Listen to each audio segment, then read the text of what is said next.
It's a couple weeks before PowerTour and Dump Truck Hornet hasn't moved. I do have a pretty big update coming on this car in a few weeks, but that said, we're not taking this car on PowerTour this year. We're gonna take the Mercedes OMG AMG again. Working on what bikes we're gonna put on the roof, and we're trying to do something different. Last year we did the lowriders. We've always done classic like Stingrays or rally choppers. This year, I'm gonna build a modern Stingray to go on the roof for the car. So I'm gonna start with this. It looks like it's a 63, 4, or 5. It's actually like a 72, just has the cool chain guard and stuff. I don't know. My plan is I'm gonna tear this bike down, do a few small modifications, rebuild it with disc brakes, like gears, maybe a 5-speed or something, and paint it to match the AMG. It's gonna come out sick, but I don't have a whole lot of time to do it. So this is what I'm starting with. Like I said, frame and chain guard will stay the same. And if I can reuse this fork, it'd be awesome, but it is bent, so I have another fork at my house, and whatever, I'll figure that out. Gonna make it look like a 63, 4, or 5 though, because that's the kind that I like. I already have, this is an NOS tire that'll clean up really nice. A crusty old sissy bar, flat bar. It's actually a pretty rare piece, pretty expensive. And crown jewel, a real SoloPolo seat. Somebody had already recovered this with the wrong vinyl, so I don't feel bad taking it apart and making it awesome. That's my plan. Hopefully I can get it all together because I think it'll come out really cool.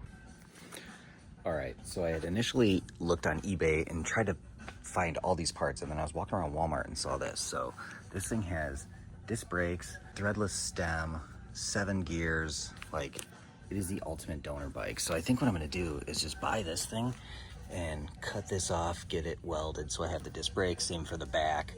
It's like $138, 150 bucks, like way easier setup. So that's my plan. All right, I did not film any of the progress, but I did take some photos as I was going, so I'll put those in while I'm talking. But this is the very first rough draft of what will soon be a 7-speed disc brake 1968 Schwinn Stingray. A couple of things that I've done. The original fork was bent, so my dad brought me a girl's fork, which is taller. That actually worked out because this is a threadless stem, and I wanted to use the modern stem. I'm gonna paint these black. Everything on this bike that's chrome is going to be painted black. The idea is matte gray. It'll have yellow brake calipers like the Mercedes. It's already got the black wheels, black sprocket. Everything will be black, black suede seat, and old school tires I'm going to put on it just because I like the way they look. But this is where I'm at so far. Tomorrow I'm taking it to my buddy Andy's and we're going to weld on the disc brake mount in the front. So there's a little tab like this, and then the caliper mounts right to that. We'll do it on the back. There's a tab that kind of I fit from here. And then the derailleur mount thing, which there's a tab that'll weld right there. So essentially I just cut up this Walmart bike and tore it apart to get all my parts. Cranks won't fit because the bottom bracket is too small. This is not tightened down, so the fork kind of flops around, but ultimately it's gonna be pretty sweet. Like I said, a 7-speed. That one's a 9-speed, but you know, you gotta get what you can get. So I'm pretty stoked to get this welded, because then once I have everything welded, then I can actually assemble it and ride it before I paint it and stuff to make sure that everything works and get it kind of dialed in. And then it'll be a mad dash to get paint matched to the wrap, and then obviously get some gloss black for the handlebars. I'm gonna sandblast these and see how they come out because they're pretty rough. I'm not ruining any good parts. This is a super rare sissy bar, but it is really rusty and crusty. I do need to get a seat tube, and like I said, a set of cranks and bottom bracket and all that fun stuff. Tomorrow's project is to get this thing welded up, and I'm so stoked about it. Got the bike in the back. I'm stopping my buddy Andy Hanna, Turbo Toy Box on YouTube's shop or house or whatever, because he's gonna help me weld the derailleur and disc brake brackets or mounts or whatever to the frame of this thing. So that's like a pretty big step, because once I have that done, then I can start like actually fitting it, make sure that the wheels roll and the car or the bike can ride and stuff. So pretty stoked about this. Andy's shop is super sick too.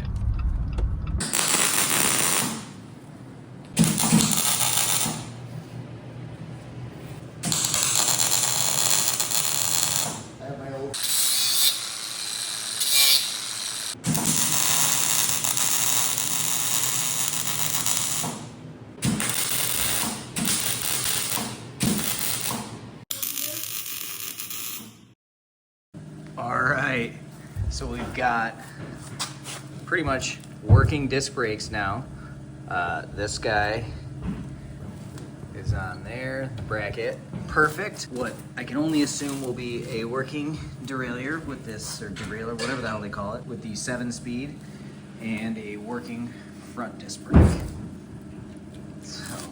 super stoked. Obviously, I've got a lot of grinding and stuff to do on this to get it cleaned up, but at least now I know that part is done, it's welded, and the rest I should be able to do myself. So this project is coming out so sick so far. Super pumped. There's guys roofing my house right now, so it's loud, but I got everything kind of put back together. Got the welds ground down, looking good. Calipers are back installed, sissy bar's back installed. So really, I think I should be able to do a coat of filler on this. Maybe I'll do that later tonight, I don't know. But great progress. Now all I need to do is get a sprocket and chain on it and cranks so that I can test and make sure that it like will shift through gears, which I guess isn't really that important, but it would be cool if that works. I think my next real step is gonna be to get this over to Joe's, sandblast everything so I can get it in prime and start doing the finished paint and all that. Quick update, I've got derailleur on, rear brakes on, and they work. So you can see, I don't have a chain that is the right size, but you can see this shifts all 7 gears. Obviously I don't have it fine-tuned yet, but got it pretty much working. Got some tires there. I ordered Continental tires for it through a local bike shop too, so that'd be cool because the Mercedes has Continental tires. Also got the paint mixed, a suede remnant for the seat so I can work on that. It's coming along. It's gonna be down to the wire. I don't know if I'm gonna get it done, but I sure hope I do. So, all right, same night, but I did get these Schwinn tires on. This is just some newer knockoff thing, but that's a real Schwinn slick on the back. Looks so much cooler with the right tires. I think the Continental, they're 2175s. I think those will look even better, but worst case, I've got these tires, way better than the knobbies, fits kind of the look. This is where I'm gonna leave it off tonight. Oh, I need another brake cable because the one I have is too short to get to here, but the front brake should be easy to set up. Once I have the chain set up, then I can actually just pop the seat on and ride it to make sure it rides. Then I'll pull the whole thing apart. I'm gonna sandblast it at Joe's shop, Rev, and then prime it, paint it, and put it together. So I think this is gonna work. I don't know, knock on wood. I gotta say, I didn't think this was gonna work, but right now I am riding my 7-speed disc brake, 1968-ish, gonna look like a 1964 Schwinn Stingray. All right, so I'll give you a quick rundown of everything I've done and everything I've got left to do ahead of Hot Rod Power Tour. But that was my first ride on this thing. It is so sweet.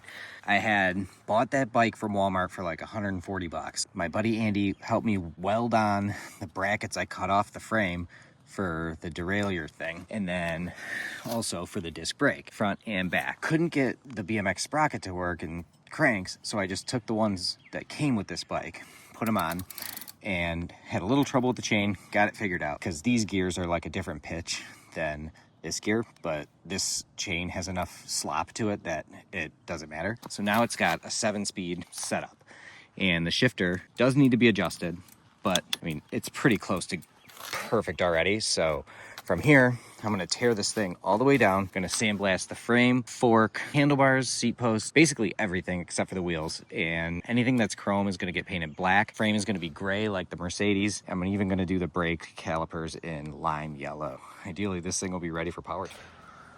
Bike is completely torn down. All of the pieces are in the trunk that I'm gonna sandblast. So I don't know how sandblasting the chrome is gonna go. I guess we're about to find out. It is really crusty, so hopefully it just eats some of that scale off and gives me a nice surface that I can paint. I don't know, I've never tried it. Really putting all my eggs in that basket. Worst case scenario, I'm spray painting it black, so like how good or bad could it look? But everything is down to bare everything. I got both sets of bearing cups out. I'm gonna paint them black, so I figured I might as well pop them out and then I'll just press them back in. Head badge, pretty rough, but see how that sandblasts up, and then I'll polish it or something and paint it. So tomorrow I'm gonna take this to Rev Auto and Truck, my buddy Joe's shop here in Traverse City. He lets me use the sandblasting machine, so I'll be in there for a lifetime getting all that stuff cleaned up, and then hopefully tomorrow I'll start priming it and doing some sanding and getting it ready for paint. All right, I'm over here at Rev before the guys get in the shop. If you ever need any auto or truck work, this is the place to go, but let me use their blast cabinet. So I'm gonna see what happens on this chrome piece. Hopefully I can just smooth it out a little bit and then get all this paint and stuff off. Hopefully this process goes quick. All right, time to start priming and painting. I don't know if this can's gonna last, but I'm working my way down, see how it goes. It hasn't been that much longer, but the primer was tacked up, so I figured I might as well spray all the black stuff. Once this is dry enough, I'll take it down. This is looking pretty good. I was gonna do some filler and, you know, whatever. Honestly, I don't think I'm gonna do it. Like, if you look, you can see where we, you know, welded it and stuff, but there's a lot of hardware and stuff there anyway. And ultimately, this is just a rider, so I don't really care. Looks pretty sweet too. I'm really impressed with the black spray paint over the chrome. Hard to get on video, but this chrome was all really crusty anyway, so it's really no loss, and I think it's gonna look super cool once the bike is painted. All right, color is down. The frame fork and chain guard are painted. These are gonna get clear coated with matte clear. Nothing else is gonna get clear coated because I'm lazy, but seat pan, this will end up getting sticker bombed on the bottom side, and then obviously the top will be covered in suede, but for the most part, everything is in color. I got the other parts, the other black parts in the basement drying. This is a huge step forward. Cannot say how stoked I am about this. It's coming out so good. It's the next morning, and I fell asleep last night, so I didn't get a chance to come down and put the clear on this, but holy moly, it is so freaking cool. I sprayed it this morning, so I got the chain guard here. I'm just gonna walk this over. We're supposed to be leaving for school, but I couldn't not come do this. This color match is nuts. So good. I mean, for a car that's wrapped in vinyl to color match paint, it's about as good as it gets. Guys at Thoroughby's had me set with this.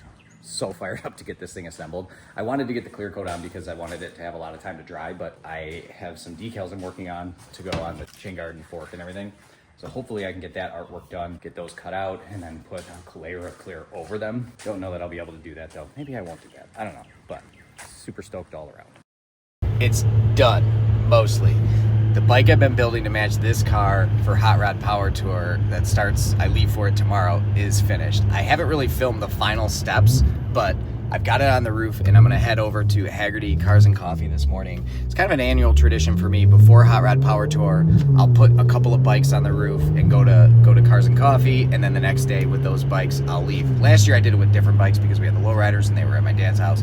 That part doesn't really matter, but the important part is I got the bike done. So thank you for watching. If you like this build, you can do it yourself. I don't know anything about engineering or welding or anything, but I did build this bike and I think it came out super cool.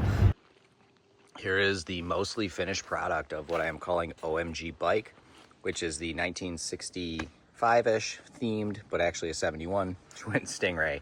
It has the disc brakes with the calipers that match, the Mercedes suede seat.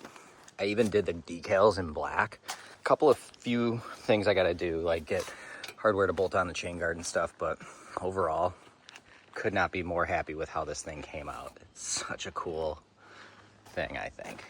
Also got the bottom side of the seat done with some PowerTour decals, some of the sponsors of the Mercedes on there. Huge thanks to Rev Auto and Truck and my buddy Andy Hanna of Turbo's Toy Box for helping me get this thing done.